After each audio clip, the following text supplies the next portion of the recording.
Hi guys, Olive here. Here today to bring you the next installment in my ongoing series of videos all about the 90s PBS Kids TV show, Wishbone. In case you've never caught an episode of Wishbone before, it was a half-hour television program directed at children, and every single episode was divided into two different storylines. The first storyline was always an adaptation of a work within the literary canon. Most of the time, that was a book, but they also adapted short stories, plays, myths, legends, folk tales, other types of stories.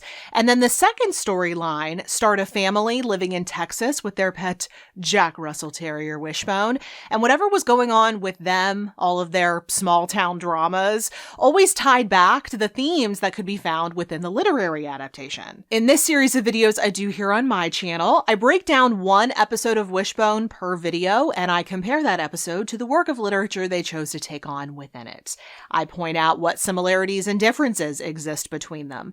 I talk about whether or not the writer or writers of the episode were faithful to the work, enough to give the viewer at home a sense of what that work is all about.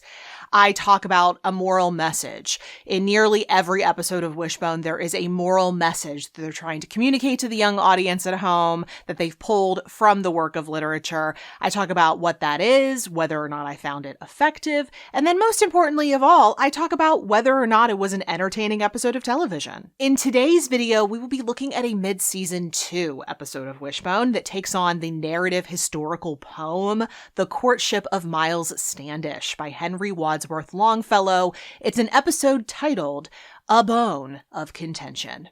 Let's take a look. What's the story, Wishbone? What's the story, Wishbone? What's this you're dreaming of? At the start of this episode, Joe is hanging with some friends at the pizza parlor, admiring from afar Sarah Johnson, the captain of the track team. He asks his buddies if they think he should ask her to the dance that night, and they encourage him, saying since he's the captain of the basketball team, she's the captain of the track team, it makes sense for them to go together. But he still seems reluctant, claiming he wouldn't know what to say to her. Those fears might be justified because we see Demont slide up and sort of ask, sort of command her to go with him to the dance, typical Demont, and she turns him down, saying she's going alone. But she does have time for David.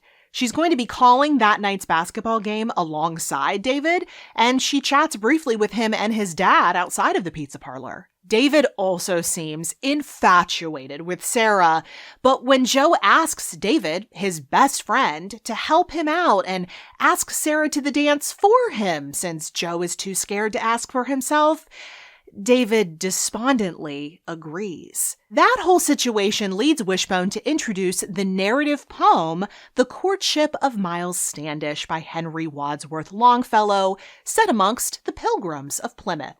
Captain Miles Standish is an impressive guy. He's a decorated war hero, a widower, and an admirer of Julius Caesar. But what he doesn't feel capable of doing is approaching Priscilla, a young woman who he has admired from afar for quite some time. So he asks his good friend John Alden, played by Wishbone, a studious man who secretly loves Priscilla himself, to go to her and propose marriage on behalf of Miles. Back in Texas, David and Sarah are getting the audio equipment set up for later, and Sarah is confiding in David that she would love to be a radio DJ someday. She's also smitten with Wishbone, thinking that he's David's dog, but David corrects her and uses that opportunity to bring up Joe, and whether she's interested in going to the dance with him. Sarah repeats that she plans on going alone. But when Joe swings by and sees Sarah getting cozy with David, he storms off. David follows him and the two have a tiff, with Joe accusing David of not being a true friend. John Alden experiences a similar outcome. He approaches Priscilla, who is actually clearly into him, and he passes along the captain's offer, which seems to offend Priscilla more than anything else. Getting a second-hand proposal like that, she says that if she's not worth the wooing, then she's not worth the winning. When Alden later relays her refusal, Standish is outraged. referring to Alden as Brutus before he storms off to leave for battle. Sam comforts Joe after his rejection, telling him that Sarah and David have been working together all day. They probably have a lot in common, which would explain why they were so friendly when Joe approached them. She also reminds him that he can go to the dance alone, especially since a lot of other people are.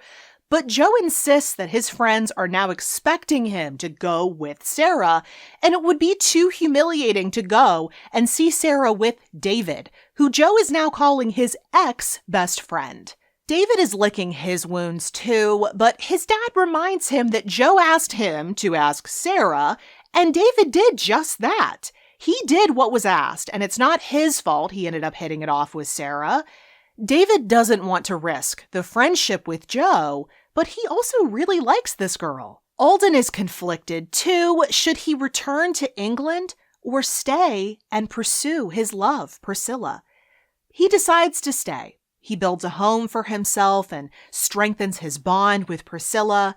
A long time goes by, and news of Standish's victory in battle eventually comes back to the town, but the news is also that Miles has died in battle.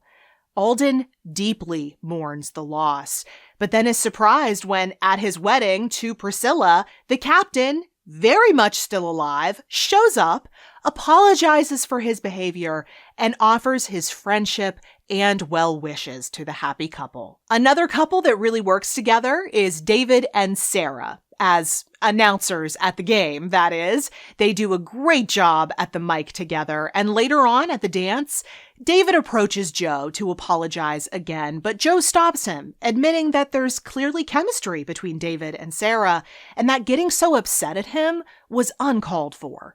Joe says he should have just asked Sarah himself, even if she would have said no. These two have finally cleared the air and can go back to being friends. So let's talk about this episode, and if I've said it once, I've probably said it a dozen times over my coverage of the series thus far. This show really shines when the source material is short. They're able to include most, if not all, of the content, and it doesn't feel as rushed as when they're trying to cram an entire book's plot into half of a half-hour episode of television. I feel like most of the narrative poem was present in the literary adaptation, and in fact, a lot of the lines from that half of the episode came straight from the poem, which is beautifully written without being too flowery, so the actors delivering those lines felt very natural. I was actually really happy that a few of the very famous lines from the poem, such as "Why don't you speak for yourself, John?" were included in the episode. That being said, with the focus on the love triangle element of this story, which is the dominant part of this poem, they chose to drop a lot of the battle scenes that are present within the poem. We see the result of said battles in the adaptation, in that we're told there was a victory and then Miles comes home from battle. But what we don't see are the battle scenes that are discussed at length within the poem, oftentimes brutally so. I mean, this poem is based on history, and the fact is that there were a number of battles between the Pilgrims and various Native American tribes. And I think the writers of this episode wanted to avoid that topic altogether. They didn't want to discuss it. And even if they had chosen to, having gone through the American education system around this time, I doubt it would have been a very nuanced take, if you catch my drift. The moral implications of that particular choice of the writers aside, it's probably not even necessary for me to spend too much time highlighting the moral message within this episode because it's so in our face the whole time. It's nestled within both of these stories of the two different love triangles.